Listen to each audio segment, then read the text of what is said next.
Hello and welcome to Gemma Movie Recaps. Today, we're delighted to present the captivating story of the 2020 action thriller film titled Unhinged. In this movie, we follow the intense journey of a divorced mother who encounters a disturbed middle-aged stranger during a traffic altercation. As her day takes a turn for the worse, the stranger's road rage transforms into a terrifying obsession, leading him down a path of relentless pursuit and deadly consequences. Before we proceed, we'd like to alert you that there will be spoilers discussed, so please be mindful of that. Let's jump right into it. But before we start, please support our channel by subscribing and click the bell icon for future notifications. Now, let's start. The movie opens with a scene set in a dark and stormy early morning at 4 a.m. We are introduced to a man named Tom Cooper, who is parked outside a house in his pickup truck. Tom takes his medication and then makes his way toward the house, carrying a hammer. In a fit of rage, he starts smashing the door, forcefully entering the premises. Inside the house, a couple residing there becomes aware of the intruder and confronts him. Unfortunately, Tom violently attacks and kills both individuals before proceeding to set the house ablaze. Rachel Flynn, a divorced mother, receives a phone call from her lawyer and friend Andy. He informs her that her ex-husband Richard is seeking ownership of their house in their ongoing legal dispute.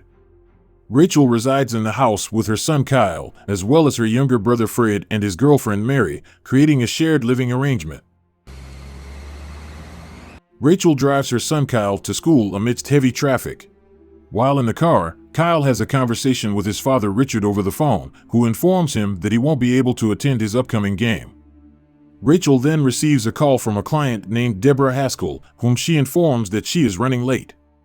Unfortunately, Deborah fires Rachel out of frustration.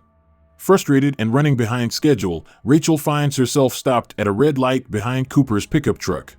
Despite the light turning green, Cooper doesn't move, causing Rachel to honk her horn twice before driving past him when the light turns red again.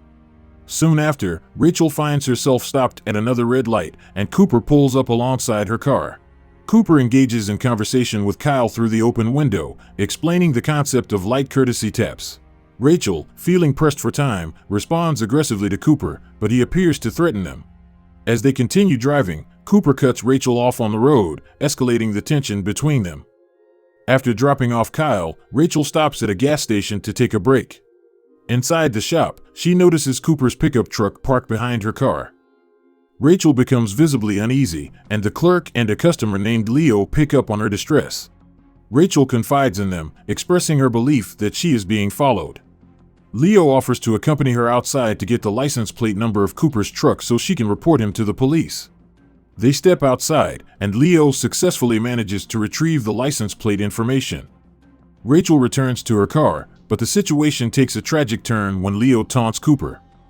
In response, Cooper rams his truck into Leo, propelling him into the path of another oncoming vehicle, resulting in Leo's death. Rachel hastily drives away, with Cooper in hot pursuit. In the midst of heavy traffic, Cooper manages to trap Rachel's car, but she cunningly evades him by maneuvering down a one-way street. However, Rachel realizes that Cooper has stolen her phone, adding to her sense of vulnerability and fear. Andy patiently waits for Rachel at a diner, unaware that Cooper has arrived before her. Cooper approaches Andy, giving him the impression that he is a friend of Rachel's. Meanwhile, Rachel possesses another phone, which Cooper ends up calling. She manages to have a brief conversation with Andy, desperately trying to warn him about Cooper's true nature. However, before Rachel can provide sufficient information, Cooper snatches the phone away and directs his threats toward her. In an attempt to protect Rachel, Andy intervenes, but he is met with violent aggression from Cooper. The horrifying scene unfolds in front of shocked and terrified customers as Cooper smashes a mug into Andy's face, slams his head onto the table, and ultimately drives a butter knife into Andy's neck, ending his life. Some of the patrons who are not paralyzed by fear capture the gruesome incident on video, while Cooper, still menacingly focused on Rachel, leaves the diner. In a desperate bid to protect her son, Rachel engages in a disturbing game orchestrated by Cooper. He forces her to choose who will be the next victim, threatening to harm Kyle if she refuses. Faced with an impossible decision, Rachel reluctantly directs Cooper to Deborah's house, seeking revenge for her termination. Simultaneously, Rachel calls the police, hoping they can intercept Cooper at Deborah's location. However, Cooper deviates from Rachel's plan and instead heads to her own house. Meanwhile, Fred, Rachel's brother, comes across a news report detailing the brutal Dinah murder, only to be shocked as Cooper enters the house with Mary in his grip. Fred confronts Cooper, brandishing a knife in an attempt to protect Mary. Tragically, Cooper callously pushes Mary repeatedly into the blade, causing her demise. He then proceeds to restrain Fred, tying him to a chair, further escalating the horrifying situation. In a race against time, Rachel manages to reach Kyle's school and frantically warns the staff about the impending danger posed by Cooper. Determined to protect her son, she swiftly retrieves Kyle from the school premises. However, just as she secures Kyle's safety, Cooper once again contacts her, forcing Fred to speak with Rachel.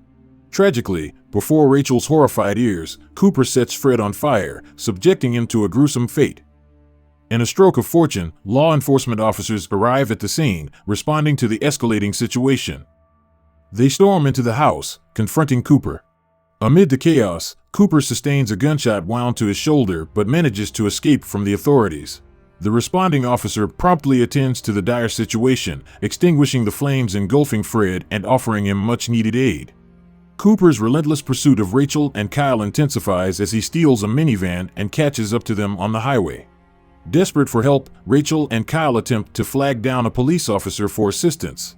However, Cooper's dangerous tactics come into play once again as he rear-ends the police car, causing it to veer uncontrollably and collide with an oncoming truck, resulting in a devastating crash and a chaotic pileup of vehicles. Undeterred by the chaos he has caused, Cooper persists in his pursuit of Rachel and Kyle. In his reckless pursuit, he causes a woman, who was distracted by applying makeup while driving, to crash into a guardrail, adding to the escalating mayhem on the road. The danger posed by Cooper's relentless actions continues to escalate, putting innocent lives at risk. Rachel, determined to protect her son, Kyle, drives to her mother's old house and manages to keep him hidden there. She patiently waits for Cooper, who eventually parks outside the house. In a bold move, Rachel drives her car into Cooper's, causing it to flip over. Armed with a golf club, she confronts him, but he manages to overpower her and knocks her unconscious. Meanwhile, Cooper searches for Kyle in the house. However, Rachel regains consciousness and engages in a fierce fight with Cooper to protect her son.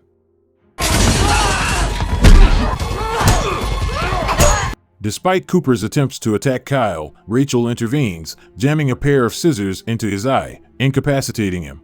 As Cooper struggles to get up, Rachel delivers a final blow by kicking the scissors deeper into his skull, ultimately ending his life. With the arrival of the police, Rachel provides her statement, and they inform her that Fred, her brother, is alive and can be visited in the hospital. On their way to see Fred, another driver cuts Rachel off at a green light. Although tempted to honk at the driver, Rachel refrains from doing so, demonstrating a newfound restraint. Kyle acknowledges her wise choice, signaling their journey toward healing and moving forward from the terrifying ordeal. Thank you for watching this recap of the movie. I hope you found it informative and it helped you grasp the storyline. If you enjoyed this video, please show your appreciation by giving it a thumbs up and leaving a comment below sharing your thoughts. Remember to subscribe to our channel for more movie recaps and other engaging content. Your support is invaluable in allowing us to produce more quality videos. Thank you once again, and we look forward to bringing you more exciting content in the future.